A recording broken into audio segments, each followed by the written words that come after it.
ఓం నమో వెంకటేశాయ. భగవద్బంధువులందరికీ సాదర ఆహ్వానం.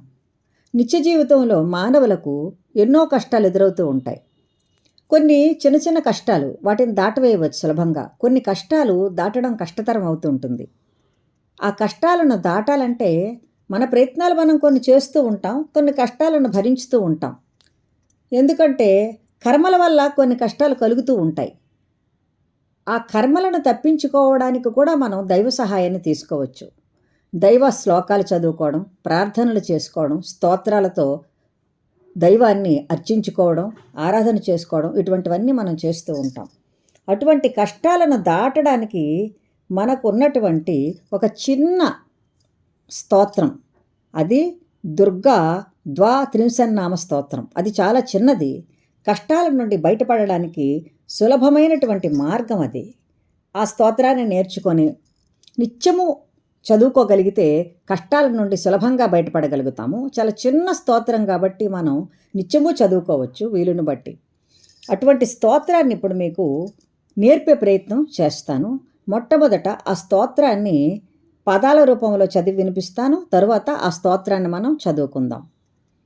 దుర్గా దుర్గార్తి శమని, దుర్గాపద్నివారిణి, దుర్గమచ్ఛేదిని, దుర్గసాధిని, దుర్గనాశిని, దుర్గతోద్ధారిణి, దుర్గనిహంత్రి, దుర్గమాపహ, దుర్గమజ్ఞానద, దుర్గదైత్యలోకదవానల, దుర్గమా దుర్గమాలోక, దుర్గమాత్మస్వరూపిణి, దుర్గమార్గప్రద, దుర్గమ విద్య, దుర్గమాశ్రిత, దుర్గమజ్ఞాన సంస్థాన, దుర్గమధ్యాన భాసిని, దుర్గమోహ, దుర్గమగ, దుర్గమార్థస్వరూపిణి, దుర్గమాసుర సంహంత్రి, దుర్గమాయుధధారిణి, దుర్గమాంగి, దుర్గమాత, దుర్గమ్య, దుర్గమేశ్వరి, దుర్గభీమ, దుర్గభామ, దుర్గభా, దుర్గధారిణి.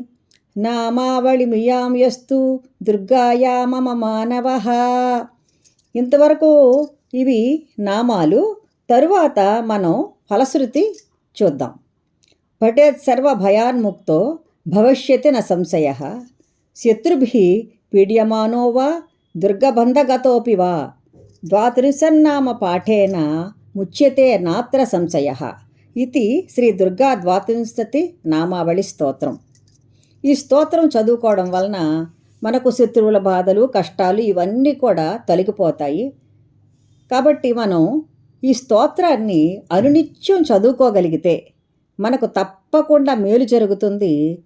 మనం కష్టాలను సులభంగా అధిగమించగలుగుతాము. ఇప్పుడు మనం ఈ స్తోత్రాన్ని స్తోత్ర రూపంలో పారాయణ చేసుకోవడానికి వీలుగా నేర్చుకుందాం.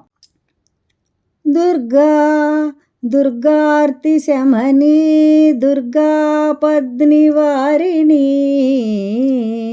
దుర్గమచ్ఛేదిని, దుర్గసాధిని, దుర్గనాశిని, దుర్గతోద్ధారిణి, దుర్గనిహంత్రి, దుర్గమాపహ, దుర్గమజ్ఞానద, దుర్గదైత్యలోకదవానల,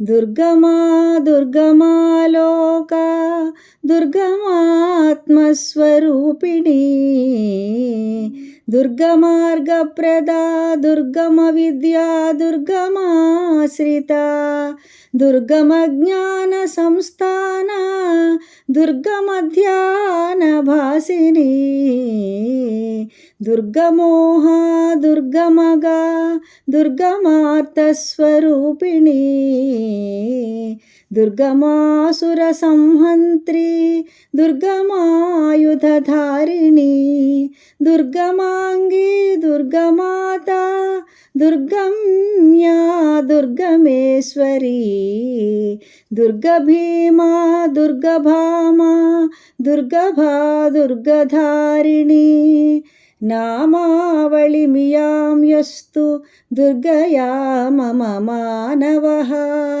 పఠేత్ సర్వభయాన్ముక్తో భవిష్యతి న సంశయః శత్రుభిః పీడ్యమానో వా దుర్గబంధగతోऽపి వా ద్వాత్రింశన్నామ పాఠేన ముచ్యతే నాత్ర సంశయః.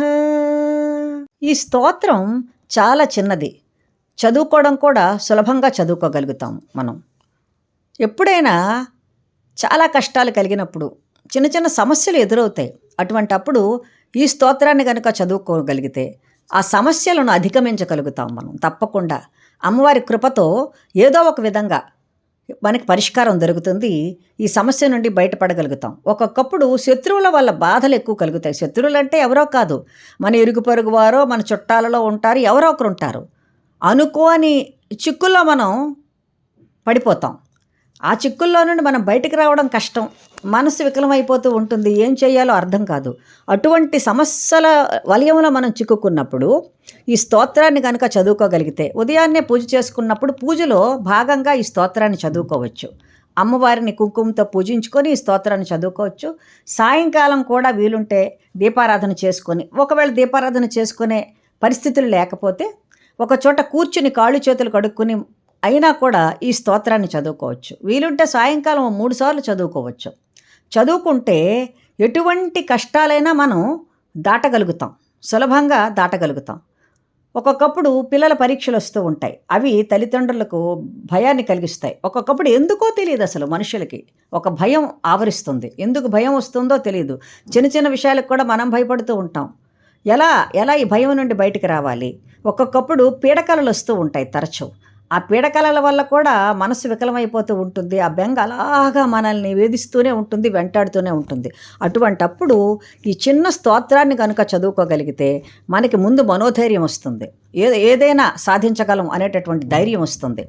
కాబట్టి ఈ స్తోత్రాన్ని మీరు చక్కగా చదువుకొని సులభంగా నేర్చుకోవచ్చు. చాలా చిన్న చిన్న పదాలే కాబట్టి నేర్చుకొని కష్టాలను అధిగమించవచ్చు. నవగ్రహాల వల్ల కలిగేటటువంటి మనకి అప్పుడప్పుడు గ్రహపీడ బాధలు వస్తూ ఉంటాయి. వాటి నుండి కూడా మనకు చక్కటి ఉపశాంతి లభిస్తుంది ఈ స్తోత్రం చదువుకుంటే. కాబట్టి తప్పకుండా ఈ స్తోత్రాన్ని నేర్చుకుని చదువుకొని సత్ఫలితాన్ని పొందండి. సర్వం శ్రీ వెంకటేశ్వర చరణార్పణమస్తు. స్వస్తి.